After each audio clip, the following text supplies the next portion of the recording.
हमारे इस channel Mithila junction को लाल button दबाकर सब्सक्राइब करें व घंटी के निशान का बटन दबाएं ताकि सभी नए वीडियो आप तक तुरंत पहुंचे बिल्कुल मुफ्त।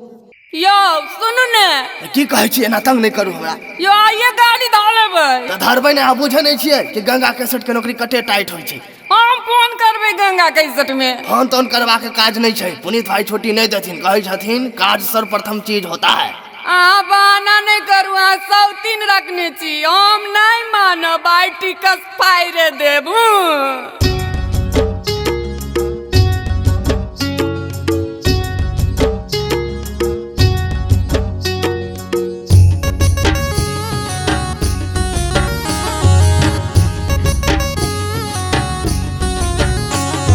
अपने सुन रहल छी गंगा कैसेट के प्रस्तुति।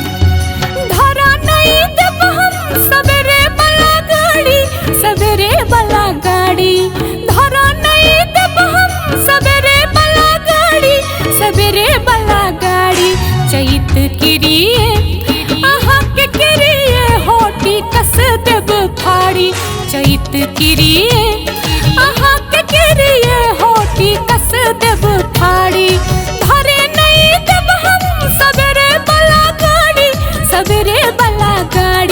चैत किरिए आहा के किरिए होटी कस देब फाड़ी।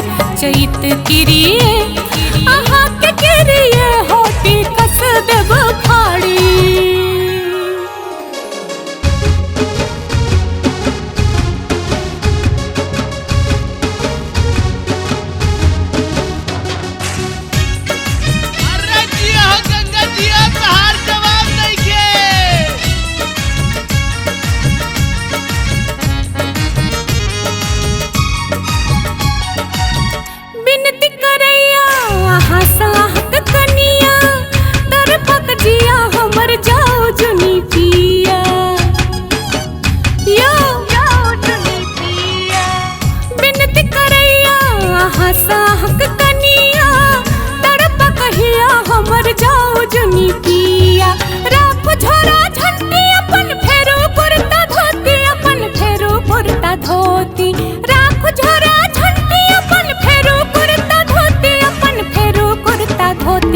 चैत किरिए आहा के किरिए होटी कस देब फाड़ी।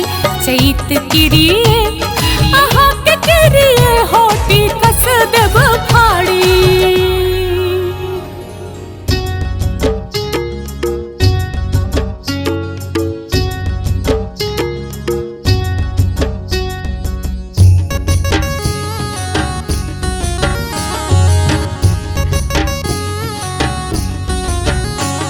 अपने सुन रहल छी गंगा कैसेट के प्रस्तुति।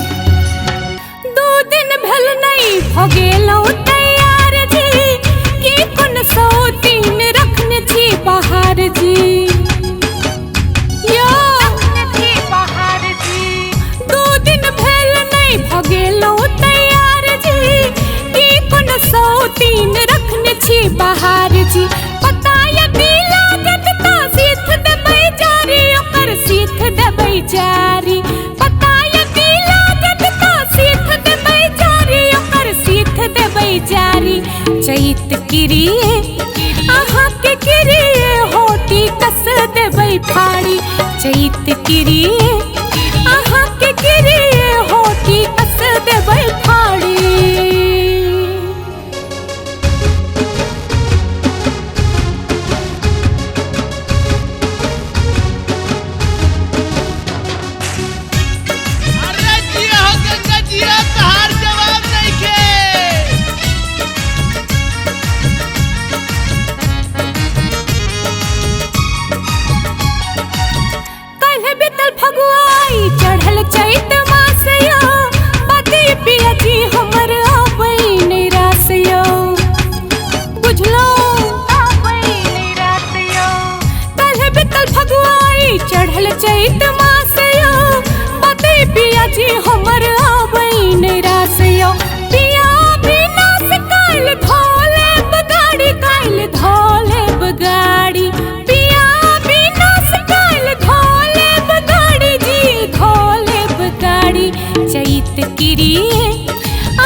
किरिए अहाँ के किरिए होटी कस देब फाड़ी। हमारे इस चैनल मिथिला जंक्शन को लाल बटन दबाकर सब्सक्राइब करें व घंटी के निशान का बटन दबाएं ताकि सभी नए वीडियो आप तक तुरंत पहुंचे बिल्कुल मुफ्त।